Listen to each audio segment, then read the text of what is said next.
these unboxing videos, I don't really get the part where someone's describing the box or the sleeve that the box had come in for like 5 minutes. Or even comparing it to a $10,000 Rolex box. I mean, at the end of the day, you're gonna take the watch out and you're gonna park this box somewhere. It's not like you're gonna carry it around or wear it. So for this unboxing video of the new Tudor Black Bay 58, I'm going to fast track the box part. Let's get into it.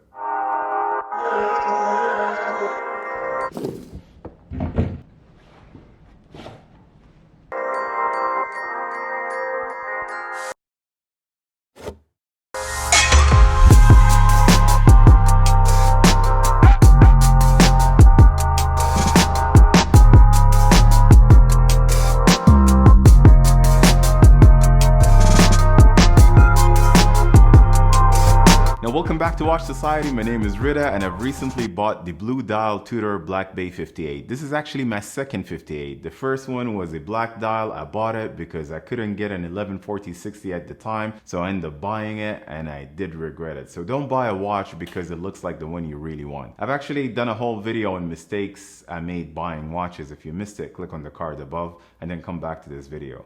But with this 58 in blue dial, I didn't realize how much of a difference a dial color can make to a watch, and it changed my mind.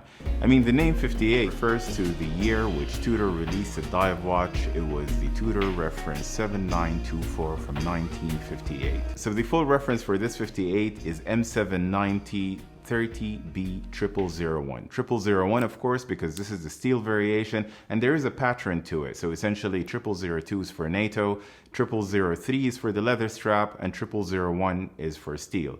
But you can no longer find that information on the guarantee card. It basically mentions the mod number, which is the 79030B, and then the serial number of the watch and the date of purchase, which is in my case, that's 20th August 2020. So that's not the only information that Tudor has skipped out of the card. It's also the space for your name. It's the same case with Rolex. So if you're new to Tudor or Rolex and buying one post July 2020, what happens is that you get the model number, the serial number, date of purchase, but you no longer get your name on the card, which is nothing.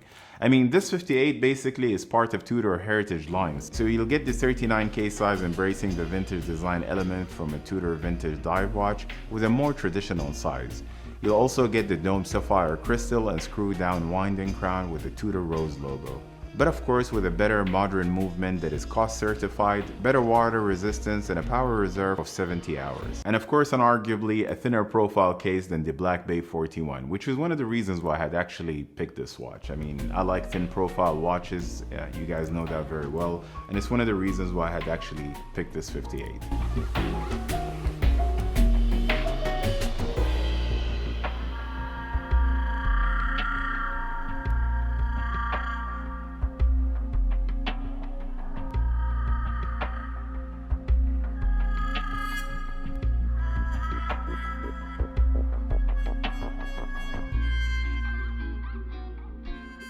It comes with a unidirectional 60 clicks bezel with minutes marking like all the modern dive watches. And when you're rotating it, it gives you a pleasant click sound as well. I mean, I don't know if you guys agree or not, but why wouldn't you like this sound?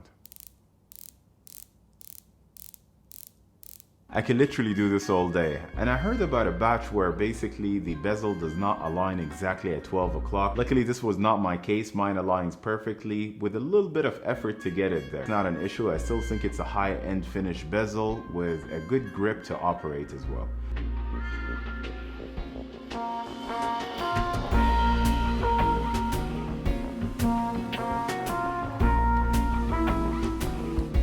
I mean, if you think about it, this 58 was Tudor's response to a big fan base that wanted something vintage yet modern at the same time. I mean, they gave us this very nice navy blue dial with the blue bezel on a thin profile case, and I actually appreciate thin profile cases. If you guys have been following me for some time, you know that this is a preference. This was actually one of the reasons why I picked this watch. And not just from any watch, but they picked the very best from all Tudor vintage dive watches and mixed it into one. This is also a modern interpretation of one specific timepiece, which can be revealed in the name itself, the Tudor Black Bay 58 from 1958.